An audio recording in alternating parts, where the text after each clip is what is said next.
We haven't checked in with Cardinal Dolan in quite some time. Lately, he's been saying things that echo the various statements of Pope Francis, reframed to be palatable to the typical Catholic in North America, who's the most likely to hear him.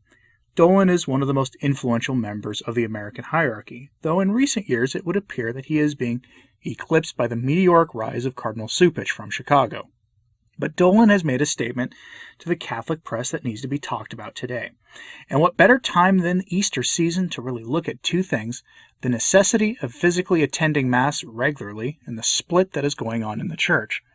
The two may not seem related, but they really are related. So let's dive into Cardinal Dolan's statement before pivoting to something another member of the hierarchy said. When I was a kid, there was a kids show that would have a word of the day, and when it was said, people would start yelling. I don't know why, but kids are easily entertained. Today's word of the day is oblivious. Remember it as we talk about these various stories from two different cardinals of the Church who don't seem to understand what they've wrought. We begin with America's most cheerful cardinal, who reminds me of a clean-shaven Santa Claus, Cardinal Dolan. And this gem. Headline: Cardinal Dolan implores Catholics to return to Sunday Mass. And why is that? The Mass is available in his diocese. Anyone can go. As they say in those weird hymns, all are welcome. So what is going on? This piece comes from the Catholic News Agency. He begins by reminding us all of our recent experiences and the things that led to Mass being online.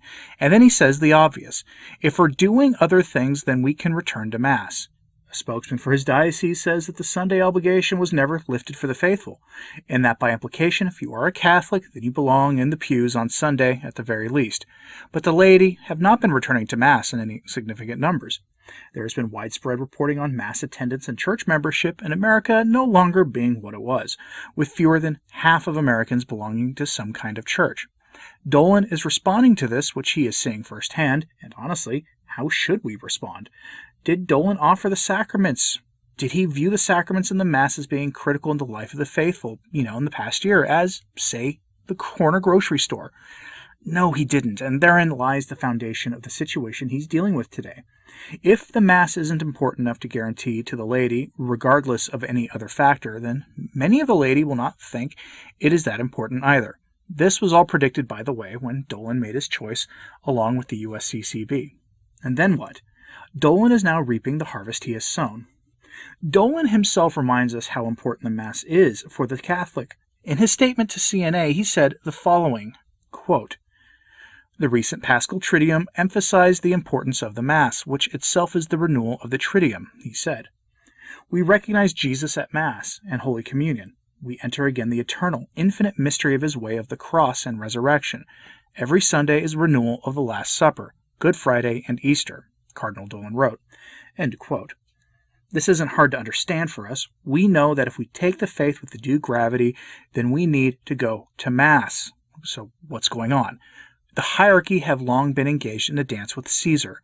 This has been going on for decades and often involves some variation of the bishops and their various programs getting direct support from Caesar to accomplish what I'm sure the hierarchy would say are common goals shared between both Caesar and the Church. The consequence for that, though, is that bishops rarely will take an opposite position from that of Caesar, and that creates a whole host of issues for the faithful. Most recently, this led to Dolan and others saying no to having the Mass available for most, if not all, of the faithful. But Dolan isn't the only one saying these things in ways that would seem to be oblivious. Cardinal Pietro Parolin, one of the most influential figures in the Roman Curia, recently came out and said he mourned the fading of faith in Europe and in Mass attendance and the rest of it. But he goes further. You no doubt are aware that in the Church there is little unity. To a degree, that's not a bad thing, given in our present situation only, given the likes of Pastor Jimmy and his cohort of priests and bishops who want to continue the work of the Chardins of the world. Case in point. The German Bishops' Conference are exploring some major changes in the Church that would be a clear break with Catholic theology and sacred tradition. And this is true to such a point that even Francis himself has asked them to hold off and work together with the Church to find solutions to things that they say they're trying to address. The German bishops' proposals are too much for Mr. Fratelli Tutti himself. Now consider that. But in this piece from LaCroix, we get this from Cardinal Parolin, quote, Anyone who sees the situation of the Church today has to worry about these things, he told the Spanish Catholic radio station COPE in an interview that was broadcast on April 5th. Christ prayed for the unity of the Church. There is cause for concern, noted the 66-year-old Italian who is often mentioned as a possible future pope. End quote. He cites the use of labels from the material world and the rest as a cause for concern for him, and to a degree he's right. The concerns of the world are transcended by the Church, and sometimes one side of the great divide in the secular world or the other more closely align with the goals and Great Commission of the Church. But truth be told, none of these labels fits the Church accurately.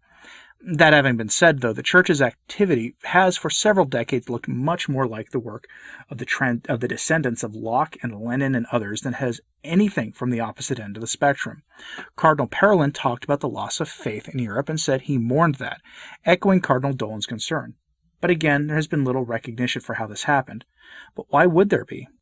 After all, the signs were there for decades since the Council, with the drop in ordinations, the drop in the sacraments being accessed, including the nuptial sacrament and baptism, the drop in Mass attendance, all of it, all which was emphasized and grew exponentially in the last 16 months or so. When Caesar decreed the Mass to temporarily disappear, did Parolin or Francis say anything to the contrary? Hardly. Much of this is confusing to behold. We have such short memories collectively. Most of us hardly remember that it was Dolan who led the charge for ending the Mass, along with a few others, and then a few weeks later issued a statement celebrating the return of the Mass for a select few. I have on my sources blog at returntotradition.org one such statement of his, if you want to read it for yourself. Parolin at that same time was helping celebrate the anniversary of Laudato Si, of all things, which tells you where the Vatican was during all this. Priorities, I guess. But this brings us back to the word of the day. Oblivious. Dolan and Parolin talk about how they're concerned about the state of the Church, and that's laudable, but they don't understand their own role in these things. Parolin is in the perfect position to get the German bishops to fall in line behind Rome, and to end this synodal way that they talk constantly about. Along with all these parallel synods in various places right now, including Ireland, Australia, Dallas, and a few other places. But instead, Parolin, on behalf of Francis, is promoting this while demanding some version of orthodoxy being promoted. It's very strange, and the fact that he and Dolan don't see their own hand in all of this is astonishing. I could go on, but let me know your thoughts on this in the comments. Is oblivious the right word for this, or is something else? Remember to like, subscribe, and hit that notification bell. It does help a lot. And I've also heard from people that they were unsubscribed recently without knowing it. And that can happen by accident. All you have to do is grab your phone the wrong way while listening to a video, and that can happen. I know it's happened to me. So check to make sure you are still subscribed. And remember to pray for the Church. Thanks for listening. I'm Anthony Stine. Ave Maria.